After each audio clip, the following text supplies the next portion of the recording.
What's up, guys? It's your boy KC with KC-Beatz.com. Super pumped. I got some mixing tips for you guys, for your artists and producers. We're going to be mixing a beat, kind of, and we're going to be mixing a little bit of vocals. But this isn't the fun part, but this is the most important part, so you need to watch this video. Don't get me wrong, but this is not the fun part, because this is the part which is going to make the most difference in your mix. If you don't start here and you don't get this right, you're not going to get a good mix. So pay attention, pardon me, and I promise you, if you get this part right, 75% of your mix is already done. And that 75% that I'm talking about is gain staging and levels. So when you're recording, okay, so gain staging is the stages of your gain. So if you're recording, the levels of your preamp shouldn't be clipping.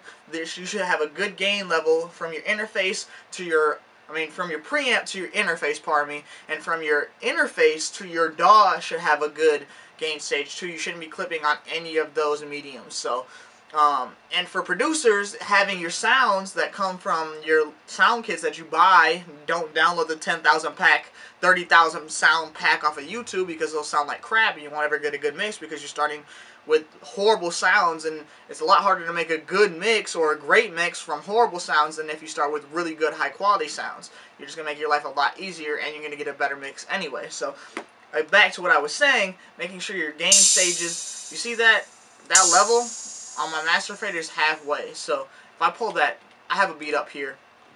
I just had an artist come through. He says, I got a sample that I think you could kill, and I killed that shit. And he killed that shit with his vocals.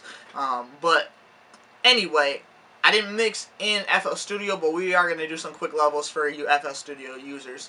And then I'm going to kick it back over to Pro Tools, because that's where I actually mixed the beat and started mixing the vocals. But gain staging. In FL Studio, there's two stages of gain for your sounds. So you have your sequencer, you have this volume knob, right? And then you have that volume knob then links to your mixer track. So if you have your sounds, if I play this beat, I didn't mix it in here yet, but I turned on the sounds enough so I'm not distorting in my channel, or in my inserts as FL Studio calls it, but I am clipping in my master, which is god-awful. You don't want to do that. But I didn't mix this beat in FL Studio. Again, I mixed it in Pro Tools because I had the artist here and we were just going off of everything. And but the level of your kick is already pretty much normalized and maxed out. So if you're starting with it already high, you're leaving no headroom for the rest of the mix, basically. So you can either turn on the legacy effects and turn it down. Actually, you can't, so you have to turn down the volume here, or you can turn down the volume here, because these two levels correlate. You see how they both are moving together? But you notice that the kick channel that I have it routed to is not moving the volume here, because that's a different gain stage. So you don't want to be clipping even before you even reach this stage in the gain for your mix. So turn down your kicks, turn down your snares, turn down whatever loud sounds that you have, like this. You see how quiet that is? That is a good gain stage. I have a good start to my mix, and it's a high quality sound because I bought it from Johnny Giuliano, and he only gives out good quality sounds. So hint hint, or you can go to Industry Kids, wherever you go to get sounds, just make sure they're high quality. But yeah, this hi-hat has a good gain stage from the initial sound, and then when it reaches my mixer or my insert, it's not clipping or even close to clipping, pardon me, and I'm leaving a lot of headroom to mix in. So if I were to mix this, I would turn on my kick a lot. Turn down my kick. My snare is super loud. If I clip on the snare, yeah. I got my bass way too loud. Turn these sounds down. So when you get here, you don't need to pull these all the way down. The reason why you want to have good gain staging is because if you don't have good gain staging here, whenever you put a plug in over on the channels, right here on the inserts on your channels, pardon me, it's going to cause digital distortion, and digital distortion is god-awful. Analog distortion can be good. It sounds nice and warm. It gives it a different tonal effect. But digital distortion just sounds like distortion, and it sounds like crap. So just don't do it. Just listen to what I say, and you'll be fine. Alright? Cool. So once you get a good level over here, then you can start mixing and getting levels. Start with getting good levels, because that's, again, 75% of the battle. And then EQ the sounds that are conflicting. And that's a mix, honestly. But yeah, getting good gain staging is really important. I'm going to turn down the sample too. So, yes, it's quiet. It got quieter. there's a little knob. I wish I could show you. There's a knob right here. It says volume. If you want it to be louder, turn the volume up on your speakers. Please turn the volume up on your speakers. If you don't have an audio interface, I suggest you even go get like a little fast track so you can. They're like $60 now. Get a fast track so you have that option. Plug in some regular speakers so you can get that extra little kick from the interface. But if it's quiet, just turn up the volume on your headphones or on your monitors. And don't turn up the sounds because you want to have low levels. You can always turn it up later. Again, you don't want distortion. You want to leave headroom.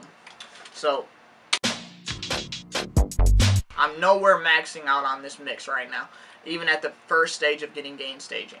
Now that I have all that, we're going to start getting levels. I have my keyboard linked to FL Studio, so I can just do levels quick here.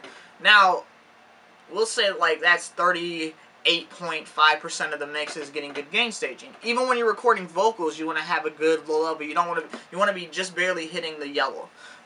It's again a digital age now, not an analog age. You don't have to worry about analog rumble and sounds and clicks and pops and all that. So if my teacher is an analog dude, so he always told me to get hot levels. I just want to not be.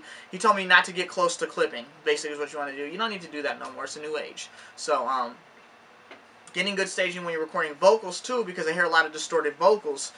You'll get a better mix that way also. And again, a lot of you guys are like, but if I turn on the vocals, then the beat's too loud. Well, if you want to leave headroom to mix the vocals into the beat, you also need to turn down the instrumental. So if you're not turning down the instrumental, like you're supposed to be doing at least a good 10 dB, then you're leaving no headroom to mix the vocals in anyway. So if the beat's too loud, even if you get a good gain stage on your vocals, turn down the beat. It's that simple. So now we're gonna get quick levels. Quick levels. It will change once I get vocals on there and I have something to go off of. But levels is 75%, and I think legit all I EQ'd in the actual mix of the song over here was the snare because it was conflicting, honestly. Because I did some auto pan option to get the hi-hats out of there, so there's really no conflicting sounds. But yeah, let's get a quick mix.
Legit, it took me like, what, 3 minutes?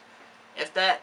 That sounded pretty good, even like that. There's no EQ, there's only an EQ, and that's to filter out some of the bass, because I have my own bass in there. And then I took out some of the highs, because I got my hi-hats and everything, and the highs are a little crazy on that sample. But other than that, there's no, like, if you look at that, you'll be like, oh, that's some crazy new technique that I found out. No, it's some basic EQ to clean it up a little bit, but there's no EQ on the rest of these. Look, see that? Nothing. It's because I started with good quality sounds, and it already sounds good. Now when I go to enhance it, it'll be a lot easier to enhance it. I don't have to worry about fixing stuff. I can just go straight to enhancing. So,